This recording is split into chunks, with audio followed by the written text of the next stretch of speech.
everybody, we are back.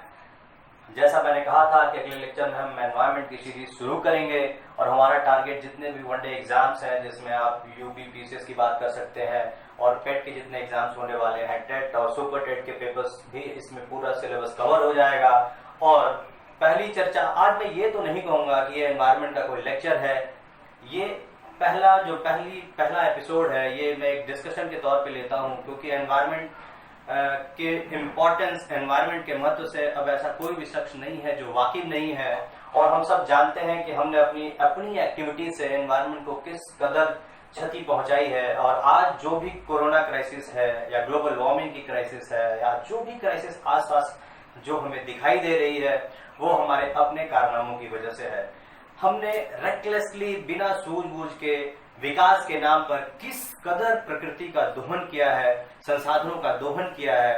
ये आज की जितनी भी समस्याएं हैं, चाहे वो जल की समस्या हो, वो प्रदूषित वायु की समस्या हो, वो वैश्विक तापन की समस्या हो, बाढ़ की समस्या हो, जितनी भी समस्याएं हमें आज परेशान कर रही हैं वो सब कहीं ना कहीं हमारे कारनामों के वजह से है। इन सब के जो मुख्य कारक हैं वो हम ही है। और अंधाधुंध विकास की दौड़ में हम धारणीय विकास या सतत विकास के कॉन्सेप्ट को भूल गए और यही कारण रहा कि हमने अंधाधुंध संसाधनों का दोहन किया और हमने आने वाले समय और आने वाले पीढ़ियों के बारे में कुछ नहीं सोचा। और हालात इस कदर बिगड़ गए कि हमारे अपने जीते जी ही वो संसाधन हमारे लिए कम पड़ गए और जो संसाधन बचे वो इतने दूषित हो गए कि वो हमारे लिए जहर के समान हो गए। शायद यही कारण था कि यूएन ने सतत विकास लक्ष्यों को घोषित किया, सतत विकास के लिए का कॉन्सेप्ट दुनिया के सामने ले आए, ताकि हम जैसे पुराने जमाने के लोगों की बात करिए तो वो संसाधनों का इतना समुचित प्रयोग करते थे ताकि वो हमेशा आगे आने वाली पीढ़ियों के बारे में भी सोचा करते थे। लेकिन हमने क्या किया, विकास के नाम पे इतना दोहन किया कि हम अपने बच्चों के सामने ही संसाधनों की समस्या खड़ा कर दिया हम लोगों ने। और बच्चों क्या, हमने अपने जीवन के सामने ही उन समस्याओं को खड़ा कर दिया। और आज जितनी बड़ी त्रासदियां आप देख लेंगे वो कहीं ना कहीं हमारे अपने एक्टिविटीज से ही रिलेटेड है। तो फॉर्मली मैं शुरू कर रहा हूँ एनवायरनमेंट से कुछ रिलेटेड टर्म्स हैं। एनवायरनमेंट जिसको हम पर्यावरण कहते हैं हिंदी में, और इसी से रिलेटेड दो और बहुत क्लोज टर्म्स होते हैं जिसको हम इकोलॉजी कहेंगे, इकोलॉजी, और फिर इसी से रिलेटेड इकोसिस्टम आ जाता है, इकोसिस्टम। इन चीजों को हम समझेंगे कि इकोलॉजी और इकोसिस्टम क्या है। सबसे पहले जो इकोलॉजी टर्म है, इकोलॉजी टर्म को सबसे पहले जिन्होंने हमारे सामने प्रस्तुत किया उनका नाम है अर्नेस्ट हैकल। अर्नेस्ट हैकल वो पहले व्यक्ति थे जिन्होंने इकोलॉजी के कॉन्सेप्ट को हमारे सामने प्रस्तुत किया। और इकोसिस्टम को प्रस्तुत करने वाले जो पहले व्यक्ति थे उनका नाम है एजी टांसी। ये चीजें एग्जाम पॉइंट ऑफ व्यू से इंपॉर्टेंट है। कई बार ये सवाल पूछा जा चुका है कि इकोलॉजी जो शब्द है इसका सर्वप्रथम प्रयोग किसने किया, इकोसिस्टम जो शब्द सर्वप्रथम इस शब्द का प्रयोग किसने किया। इकोलॉजी को हम हिंदी में कहें तो इकोलॉजी हमारा जिसको हम कहते हैं पारिस्थितिकी कहते हैं, पारिस्थितिकी कहते हैं, और इसको हम पारिस्थितिक तंत्र कहते हैं।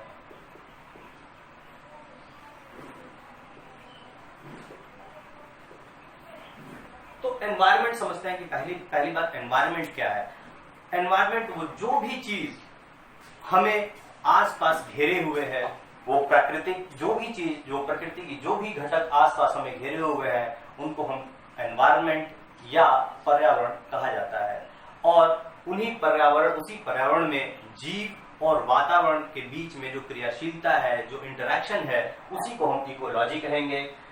तो एक बार फिर समझते हैं, जीवों और वातावरण के बीच में जो इंटरेक्शन है उसको हम कहते हैं इकोलॉजी। इकोलॉजी वर्ड सबसे पहले यूज किया था वो व्यक्ति थे अर्नेस्ट हैकल। और इकोसिस्टम जो पारिस्थितिक तंत्र है, किसी निश्चित स्थान पर किसी समय की इकाई में जो क्रियाशीलता है, जो एक दूसरे का इंटरेक्शन है, एक दूसरे से हम कैसे प्रभावित करते हैं, उस पूरे सिस्टम को हम इकोसिस्टम कहते हैं। जिसे इस शब्द का सबसे पहले प्रयोग एजी टांसले ने किया था। तो हम अब समझ गए, आप एनवायरनमेंट समझ चुके हैं। एनवायरनमेंट हमारे आसपास जो भी प्राकृतिक चीजें हमें घेरी हुई हैं, या वो वायु हो, धरती हो, जल हो, इन सब चीजों को हम एनवायरनमेंट कहेंगे। एनवायरनमेंट किन किन घटकों से मिलकर बना होता है, तो आप एनवायरनमेंट में जो सबसे इंपॉर्टेंट चीज है वो हमारा वायुमंडल है, जिसको हम एटमॉस्फेयर कहते हैं, जो जलमंडल है जिसको हम हाइड्रोस्फीयर कहते हैं, और जो हमारा भूमंडल है जिसको हम लिथोस्फीयर कहते हैं। तो हमारे वातावरण एनवायरनमेंट का ये सबसे इंपॉर्टेंट घटक है। और इसके बाद जो अगला टर्म इकोलॉजी और इकोसिस्टम, हम इसको भी समझ चुके हैं। और जो अगला एग्जाम पॉइंट ऑफ व्यू से सबसे इंपॉर्टेंट टॉपिक होता है वो किसी भी इकोसिस्टम का कंपोनेंट्स, किन किन चीजों से मिलकर इकोसिस्टम बना है और कितने टाइप्स के इकोसिस्टम, कोई भी पारिस्थितिक तंत्र के मुख्य घटक क्या है और कितने प्रकार के पारिस्थितिक तंत्र होते हैं, ये एग्जाम पॉइंट ऑफ व्यू से अगले इंपॉर्टेंट टॉपिक्स बनते हैं। लेकिन उससे पहले एक बहुत इंपॉर्टेंट चीज की मैं बात करूंगा जिसको हम कहते हैं इकोलॉजिकल फुटप्रिंट या पारिस्थितिक पदछाप। तो इकोलॉजिकल फुटप्रिंट, क्योंकि आज की जो भी समस्या है इन चीजों को बहुत क्लोजली ये वर्ड रिलेट करता है जिसको हम कहते हैं इकोलॉजिकल फुटप्रिंट। अगर मैं आपको एक छोटी सी बात बताऊं, अगर मैं अपने दादाजी के दिनों की बात को याद करूं तो उस समय गांव में, छोटे छोटे शहरों में हैंडपाइप्स भी उतनी सुलभता से नहीं मिलते थे। लोग अपने रोजमर्रा की जरूरतों के लिए, जल की जरूरतों के लिए कुओं पर निर्भर होते थे, चाहे वो खाना बनाने के लिए पानी हो या नहाने के लिए पानी हो। तो अगर मैं अपने दादाजी के जमाने की बात करूं तो वो रोज सुबह कुएं पर जाते थे, 1-2 बाल्टी कुएं से पानी खींचते थे और उनसे ही उनकी रोजमर्रा की जो दैनिक क्रिया होती थी, नहाना धोना, कपड़े धोना, वो वहां से पूरे कर लेते थे। थोड़ा जमाना और बदला, मेरे गांव में, मेरे घर में हैंड पाइप लगा। अब वही जो जरूरतें 2 बाल्टी पानी में पूरी हो जाती थी, अब लोगों ने 4 बाल्टी 5 बाल्टी पानी खींचना शुरू कर दिया, क्योंकि बहुत आसान होता था। कुएं से पानी खींचना एक मेहनत का काम होता था, हैंड पाइप से निकालना पानी और आसान हो गया। जब हमारा समय आया, जब हम लोग छोटे छोटे थे, तो वाटर सप्लाई घरों में पहुंचने लगा। तो अब तो कोई अंकुश ही नहीं रहा, नल खोल दिया, पानी गिर रहा है, ब्रश करते जा रहे हैं, अनवरत पानी गिरता जा रहा है। अब और एडवांसमेंट आया, घरों में सबमर्सिबल लग चुके हैं, टुल्लू पंप लग चुके हैं। अब जो काम मेरे दादाजी के जमाने में 2 बाल्टी पानी में हुआ करता था, अब वो शायद 20 बाल्टी में भी पूरा नहीं होता। क्यों? क्योंकि आधुनिकता की दौड़ में ये सारे संसाधन हमने सुलभता से दोहन करना शुरू कर दिया। प्रभाव क्या पड़ा? प्रभाव ये पड़ा कि हमारे आने वाली पीढ़ी के लिए स्वच्छ 1 लोटा जल भी मिलेगा या नहीं मिलेगा, ये पूरे विश्व की एक ज्वलंत समस्या बन चुकी है। तो पारिस्थितिक पदछाप यहीं से रिलेट होता है कि एक मनुष्य की संपूर्ण जरूरतों को पूरा करने के लिए जितनी संसाधनों की पूर्ति जितने भूमि से हो जाए, उसी भूमि को हम पारिस्थितिक पदछाप कहते हैं। पहले मनुष्य की जरूरतें सीमित थीं, तो पारिस्थितिक पदछाप बहुत छोटा था, बहुत कम था। लेकिन आधुनिकता की दौड़ में जैसे जैसे हम आगे बढ़ते गए, हमने जंगलों को काट डाला, घरों में पानी की अधिकतम प्रयोग होने लगा और पारिस्थितिक पदछाप बढ़ने लगा। पारिस्थितिक पदछाप बढ़ने लगा तो क्या हुआ? पृथ्वी पर जो बोझ है वो बहुत ज्यादा बढ़ने लगा। तो जो संसाधन प्रकृति द्वारा हमें संभवतः अगले 100 वर्ष के लिए दिए गए थे, उनको हमने 20 सालों में ही उनका दोहन कर लिया। और इस प्रकार जब विकास के अंधी दौड़ में हम उसी टहनी को काटते चले गए जिस पर हम खुद बैठे थे, तो हमारे जीवन पर सबसे बड़ी समस्या, हमारे जीवन की संकट, जीवन पर संकट उत्पन्न हो चुका है। और इस सबसे आप सब लोग वाकिफ हैं। इन्हीं चीजों को देखते हुए वैश्विक मंच पर बहुत सारे लोग, जो जागरूक लोग थे, बहुत सारे जो जागरूक संगठन थे, जो हमारे यूएन था, वो लोग सामने आए और उन्होंने धारणीय विकास, जिसको हम कहते हैं सस्टेनेबल डेवलपमेंट, धारणीय विकास की अवधारणा को प्रस्तुत किया। और तो अब सब जितनी इंपॉर्टेंट चीजें हैं मैं आपको लिख देता हूं एक बार, जिसमें तीसरा जो टॉपिक हमने पढ़ा। देखिए, एनवायरनमेंट में जो एग्जाम पॉइंट ऑफ व्यू से चीजों को आप बहुत रटने के चक्कर में मत पड़िएगा, बहुत थ्योरेटिकल और बुकिश लैंग्वेज के चक्कर में मत पड़िएगा। एक बार इन चीजों के कॉन्सेप्ट को आप समझ गए, इन चीजों को आपने अपने एक्टिविटी से रिलेट करना शुरू कर दिया, इन समस्याओं को आप अपने समस्याओं के रूप में देखना शुरू कर दिया, तो फिर आपको ये न रटने की जरूरत पड़ेगी, न किताबी रूप से इसको नोट्स बनाने की जरूरत पड़ेगी। आपको स्वतः ये चीजें याद हो जाएंगी और एग्जाम में ये आपको एक क्वेश्चन के तौर पर नहीं लगेगा। आप एक क्वेश्चन पेपर में ढूंढेंगे कि एनवायरनमेंट के क्वेश्चंस कहाँ हैं, क्योंकि वो आपको उंगलियों पर रटे हुए होंगे। तो जो अगला मैंने इंपॉर्टेंट वर्ड बताया था आपके लिए, वो मैंने क्या बताया था? Ecological footprint. Ecological footprint. तो इकोलॉजिकल फुटप्रिंट का कॉन्सेप्ट आप समझ गए होंगे। और जहां तक बात है, अगर अब मैं आपसे पूछूं कि इकोलॉजिकल फुटप्रिंट का बढ़ना एक अच्छा संकेत है या खराब संकेत है, तो अब सीधा इसका उत्तर है कि इकोलॉजिकल फुटप्रिंट का बढ़ना हमारे लिए बहुत ही बुरी बात है, क्योंकि इकोलॉजिकल फुटप्रिंट का बढ़ना मतलब संसाधनों के दोहन का बहुत तेजी से बढ़ना। इसका मतलब यह है कि अगर इकोलॉजिकल फुटप्रिंट बढ़ेगा तो जो चीज खतरे में आ जाएगी वो क्या हो जाएगी, वो सतत विकास, जिसको हम सस्टेनेबल डेवलपमेंट कहते हैं।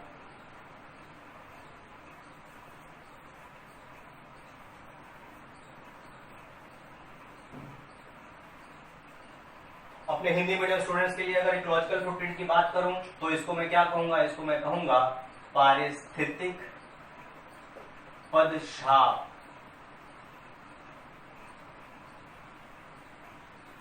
और सस्टेनेबल की बात मैं करूंगा तो इसको या तो मैं धारणीय विकास कह दूंगा, धारणीय विकास,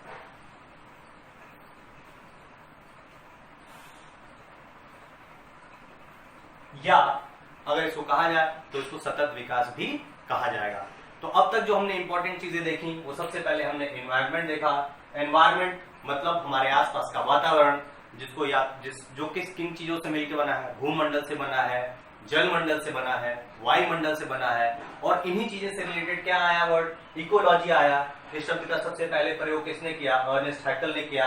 इकोलॉजी को हिंदी में कहते हैं पारिस्थितिकी। और पारिस्थितिकी का मतलब क्या था, पारिस्थितिकी का मतलब ये है कि जीव और वातावरण, उनका आपस में क्या इंटरेक्शन है, उनका आपस में क्या रोल है। यहीं पर मैं आपको एक बात और बता दूं कि किसी भी इकोलॉजी में जो उसके कंपोनेंट्स होते हैं वही कई जगह कारक के रूप में होते हैं और कई जगह नियंत्रक के रूप में होते हैं। जैसे हम मनुष्यों की ही बात कर लें तो हम मनुष्य, हमारे आसपास जो वातावरण है उसके हम कारक भी हैं और उसके हम नियंत्रक भी हैं। और दूसरी बात, आगे चलते हैं, इकोसिस्टम, पारिस्थितिक तंत्र। इसके बाद हमने देखा इकोलॉजिकल फुटप्रिंट, और इकोलॉजिकल फुटप्रिंट से हमने देखा सस्टेनेबल डेवलपमेंट। और यहीं पर मैंने आपको बताया कि इकोलॉजिकल फुटप्रिंट बढ़ना एक नेगेटिव चीज है, एक नेगेटिव संकेत है। और लगातार इकोलॉजिकल फुटप्रिंट या पारिस्थितिक पदछाप बढ़ता है तो जो चीज खतरे में आती है वो होती है सस्टेनेबल डेवलपमेंट।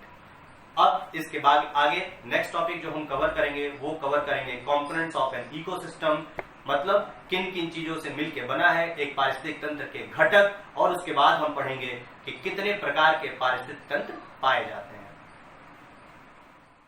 सो एवरीबॉडी, आज का लेक्चर हम यही रोकते हैं। नेक्स्ट डिस्कशन में हम बात करेंगे components of an ecosystem and types of an ecosystem, और साथ ही साथ हम बायोडाइवर्सिटी, उसकी इंपॉर्टेंस और उसकी कंजर्वेशन, इस टॉपिक पर भी बात करेंगे। So till then, stay home, stay safe, stay connected. Yes, sir.